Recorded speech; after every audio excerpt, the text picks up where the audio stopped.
If I was to ask you what food comes to mind when I mention New England, there's a pretty good chance that you might say Boston baked beans, blueberry pie, or fresh caught lobster.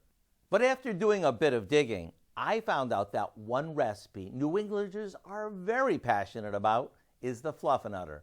Now, for those of you who aren't familiar with this mashup of peanut butter and marshmallow cream, let me show you our take on this classic sandwich. To begin with, we spread a layer of peanut butter on thick-cut egg bread. Then, on another slice, we smear on a layer of marshmallow cream.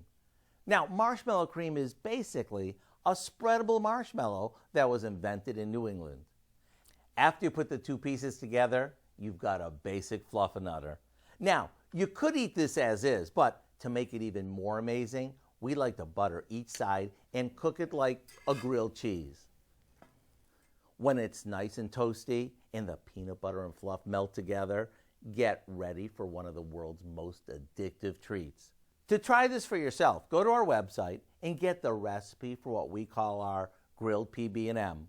I'm Howard in the Mr. Food Test Kitchen, where today we found a sweet and fluffy way for you to say, ooh, it's so good.